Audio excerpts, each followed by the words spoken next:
Hello guys, and welcome to the one and only Z-95 Headhunter unboxing featuring Zach and myself. I'm Zach. That is Zach, and this is the Z-95 Headhunter, and oh my gosh, there's only one thing I can say, Zach. Take a guess. Wow. Amazing. Spectacular. 4 stars. All of those are reasonable, but... I was talking about a movie. I'm sorry. That was a movie review. I'm talking about Godzilla. And more importantly is that the light side finally has swarm material. It's true. If you ask me. Now, some would say you can kind of swarm with the A-Wing, but it's not true. It's just a bold lie. What you can swarm with, though, is the Bandit Squadron pilot at 12 points. Yep. This is a 12-point ship. That is ludicrous. That's like you get this guy from the scrapyard. Do you know anything about the Headhunter, aside from it looking great? It doesn't look that different from an X-Wing for it to be so much worse. It's not so much worse. Like, if you look at the stat line. But it's kind of just like the generic, like, low-grade vehicle that you buy if you really need to get off the planet or into a war. So this is like your teenage years cruiser? Yeah. Yeah. I'm going to get my Headhunter and... I don't need you, Mom and Dad. Yeah, I mean, that's what it is. It's the getaway car. Well, let's look at the stats of this guy. First of all, obviously, we have to talk about the body. We have to flip her over. We have to flip her over. I love it. I've seen these on the board a lot. And already? Yeah, since they've come out, I have. What? It's been like a couple weeks. Oh, I guess they're not out. They're not out. But I've seen them. What have you been doing in your free time? I can't tell you. I know exactly what you're doing. Anyways, I love the variety we're finally getting on the tabletop. And it's the X-Wings, have the red. We also have the alt paint X-Wing from the Corvette. But this is just even more variety. Every wave is just making the board look amazing. It looks good. And oftentimes you have you have 12 to 15 points in your list, and you're like, I don't really know what to do with these. I can put some more upgrades maybe on some things. But now you can get a whole new ship. And as we know in X-Wing, just having things on the board is very important. Yeah. Just throwing dice around. Well, I mean, a lot of times you'll have that 20 to 25 extra points, and it's kind of a weird spot to be in, but Imperials always have the option of just throwing 2 Academy pilots in, and now the Rebels have the option of throwing a couple Bandit squadrons in. Bandits. You're just getting some extra firepower, really. And they also come with a missile upgrade, so watch out. They can pack their one-time use missile fun. Let's talk about the stats.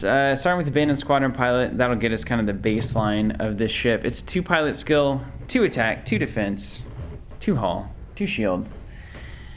You notice the trend. 2 actions. Does it cost 2 points? It does not cost 2 points. It does have a missile upgrade, and it has the focus and target lock action, so nothing too fancy. These are not that maneuverable. Can't barrel roll, can't evade, can't do any of that, but can focus and target lock, which is respectable. And straight to use down the line. Do you think this ship's worth 12 points? It looks like it's worth 12 points to me. I'm going to vote yes. That's great. I mean, it's going to struggle against high agility ships with a 2 attack. But if you're just looking to throw stuff at some of their supporting ships, some of their weaker stuff, or even just getting a bunch of dice on a Falcon or a Slave 1 or something, this seems like a good way to do it. Yeah, I mean, this is just the kind of ship that your opponent doesn't really want to deal with. Yeah. With 2 health and 2 shields, 2 evade, or 2 agility, it's just annoying. It's really annoying. And so you can just send this guy up if you want, get in the way of their movement, and you don't really care if you lose it. Yeah. But if it does do any damage in the meantime, that's fine too. it's done its job. Yeah, so it's just kind of this it's the problem with the TIE Swarm as well, right? Where it's you've got 8 ships that you don't even care about. Yeah. But you have to start swatting them down. And then one of them named Howlrunner. All right, so we have an upgrade if we want to go to 4 pilot skill for 1 point, which seems fine. A lot of the ships coming out and that 4 to 3 pilot skill area seems to be a point of contention among forces. And so if my opponent's forces are all at 3 pilot skill, this guy looks like a great play for 1 point. So that's just kind of as you need it. And then we also have 2 named pilots, Lieutenant Blount and Aaron Kraken.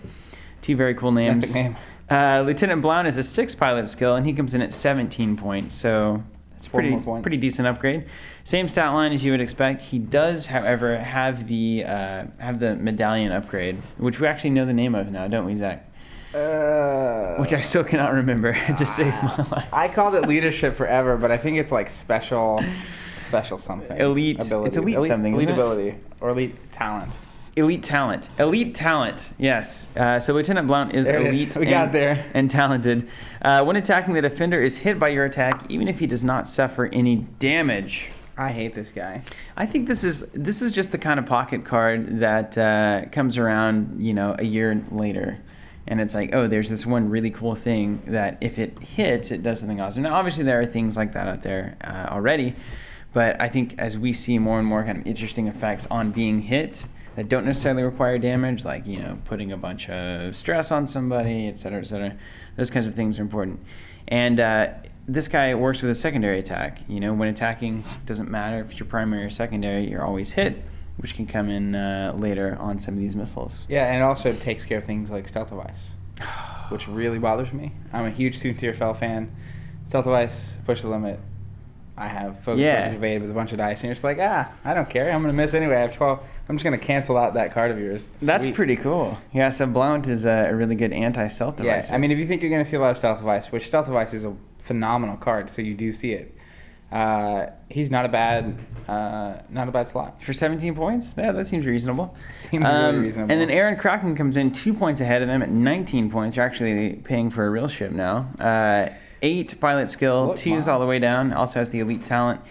And he says after you perform an attack, you may choose another friendly ship at range 1. That ship may perform 1 free action. And I cannot speak enough about the power of an ability like this. It's kind of like a Netrunner. Anytime I look at an identity and I see that credit symbol, I know that there's probably going to be, that's a good thing. It's like, yes, economy. I feel the same way about X-Wing, where anytime you can assign free actions to something, that is always seems like infinitely more useful than a lot of other things that you might be able to do on a turn.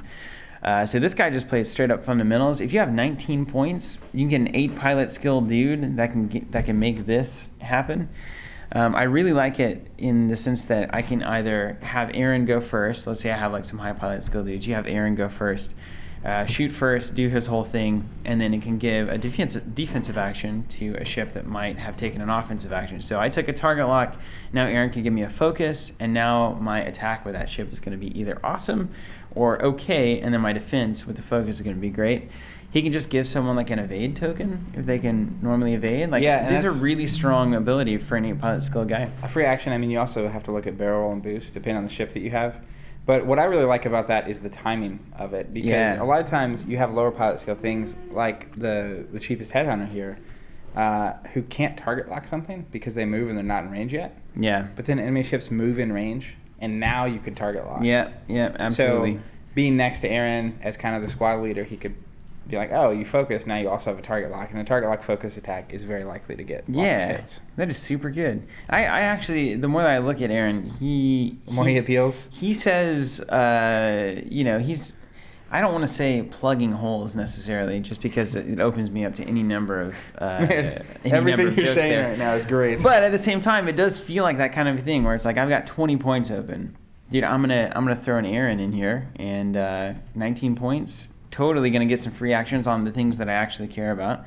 Seems to make perfect sense. Yeah, and again, he's just not lethal enough to really just need to deal with all the time. He's just floating around. He's just hanging. Yeah, and at 19 points, that's a steal. It really is. Yeah. All right, I'm in. I'm with that guy. All right, so let's look at the upgrade cards that come in this thing. We got 5 of them. The first is a munitions failsafe modification. When attacking with a secondary weapon that instructs you to discard it, you don't discard it unless the attack hits. Super nice. I wouldn't put this on Lieutenant Blount, just saying. Because he always hits. But this obviously helps out a lot. Not just the Headhunters. I don't know that it particularly helps them out actually all that much. But any of these ships that kind of are putting a lot of their versatility on the line for their secondary weapon slot. TIE Bomber comes to mind, those kinds of things. Where it's like, man, if this just totally sandbags, I have no points. These points may well have been spent on nothing. Yeah. So I like that we're trying to kind of stabilize out of secondary weapons being a huge gamble and kind of giving you a little bit more insurance there. And for 1 point, I think it's a reasonable modification. Yeah, and it is a modification, so any ship can have it, which is nice. I know I like to put when I'm running TIE Advanced Vader, which is not common anymore. When I'm running him, Darth Vader. A lot of times I'll put a missile on him, and it's the worst feeling in the world to have a 4 or 5 point missile that just misses. Just missed. And it's like, all right, cool. All right, because cool. you not only spent the 4 or 5 points, you typically like had to target lock and spend the target lock, and it's like, this is just horrible. Yeah, it's a lot of eggs in that I don't know. I basket. think that's a cool modification. It really also makes maybe things that were a little high cost before that you couldn't really risk not being effective with a lot easier to deal with using. It's like 1 more point, it's kind of a guaranteed you're going to have this until it hits. Absolutely. So. I'm with you. Let's talk about Decoy. At the start of the combat phase, you may choose one friendly ship at range 1 and 2 and exchange your pilot skill with that ship's pilot skill until the end of the phase. I think this is a very underrated card, even though it is actually probably yet rated all that much. I think, do we see Decoy in I think we saw it in a past release. I can't speak to that 100%. But I play a lot of games, and I see a lot of cards named Decoy, so That's could true. be confused. This is in several games. Here's the thing about this card, though, is like the things that you can do with it aren't immediately apparent to me, right? It's like, why would I want to swap pilot skill, especially at the start of the combat phase? I can make a low pilot skill attack where a high pilot skill would have attacked, or I can make a high pilot skill attack where a low pilot skill would have attacked.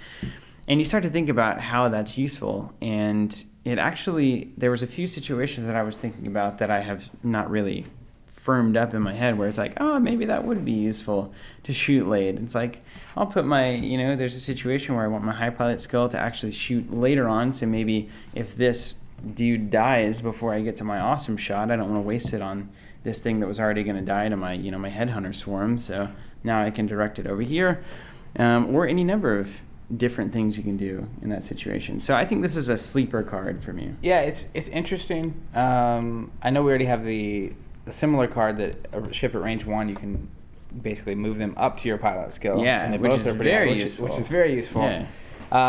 I could see this being potentially good, especially in a scenario where you have a ship that's about to die and you pop him up so that he gets to shoot first. Yeah. Or you know that your higher pilot skill is not going to die, so you can put him down. Or, hold on, more options.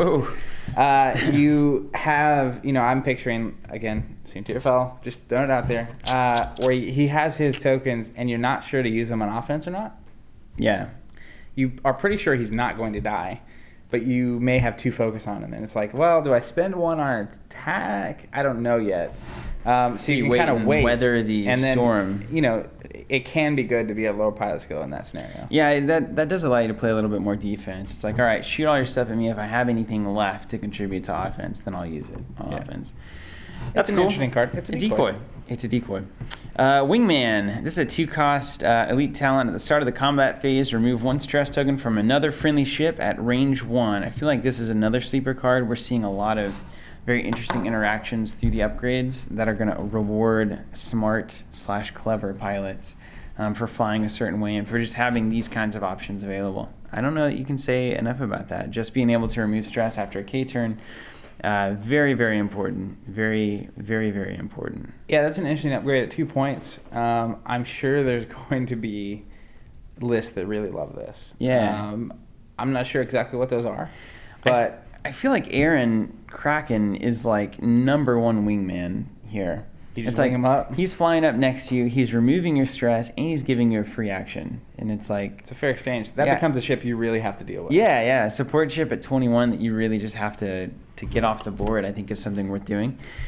Let's talk about the ion pulse missiles next. 3 cool. attack, 2 to 3 range, 3 cost missile upgrade. You discard your target lock to perform it, and if it hits, the defender suffers 1 damage and receives 2 ion tokens. Then cancel all dice results. Now, obviously, this goes right on Blount. Lieutenant Blount loves the ion pulse missiles. It basically says spend a target lock to have the defender suffer a damage and receive 2 ion tokens, which is fantastic. Yeah, that's what it's for. That's great. And let's look at another missile, which we've seen plenty of. Assault missiles, 4 attack, 2 to 3 range, 5 cost missile upgrade. Spend your target lock. If it hits, each other ship at range 1 suffers 1 damage. Another great Blount tool there if you just want to come in and wreck some swarms. And just have it guaranteed, spend a target lock, do 1 damage to everything at range 1 of the defender. Yeah. I feel like that's really strong and super solid. That's something we'll probably see. Yeah, well, that's nice because you can still hit with Blount. Like, yeah, you still get to roll the dice. So in that scenario, because you're rolling 4 dice at range 2 and 3, like that can be awesome. But then, even if it misses, all the ships at range 1 are going to take one. So that's a phenomenal upgrade. Yeah, so that's great. Well, this is a nice little package, right? Here's the Headhunter doing some work. Let's look at the dial. We have a 1 bank that is white, both left and right. Wouldn't that be cool if there was a pilot that, like, right bank was green for some reason? It was like, I can't turn left. He doesn't even have a left. Just my favorite side. 1 forward is green, and then we have 2 hard turn is white, and then 2 bank is green, and 2 straight is green. So it's actually a pretty decent green maneuver spread there. Got a 3 hard turn, a 3 bank, and a 3 ahead, all white. And then we have a 3K turn, which I actually like a lot. Haven't seen that one terribly often. And then a 4 forward white, and that's it. So he trades has the 3K as the only turnaround. So can't do the old Hail Mary 4 or even 5, but the 3, which is it's a cute little maneuver actually. It works a lot of the time. It's cute. It's just kind of, you just up here a little bit and turn around, which makes a lot of sense, especially if you're running him with Wingman. You can do a little 3K. Maybe your friend does a 4K, and then and there you are. Remove a stress token. And if I'm not mistaken, Wingman, you can stack stress tokens from Wingman as much as you want, right? Because it says you're not remove 1 stress token from another friendly ship. You're not taking it for them. So it's like, this guy's great. This is great. I love this. I have a million ideas. All right, Zach, what do you think? I think it's great. It like you were saying earlier, I think it fills a gap in the Rebel option pool that they needed. They needed a cheap ship that wasn't too good. So I've got a feeling this will find its way into a lot of lists. The word on the street is that you once called the Headhunter the Dodge Neon of spaceships. I did. It is definitely the Dodge Neon of spaceships. It gets you from point A to point B. And nothing more. And it's not fancy, but it sure does get you there. It sure does get you there. So if you would like to just get there, you can. Sometimes that's all you need, man. By grabbing one of these Z-95 Headhunters, or 8 or 5. I know there's a lot of lists being thrown around with like 6 of these guys and like a decent ship. So many ships. To support.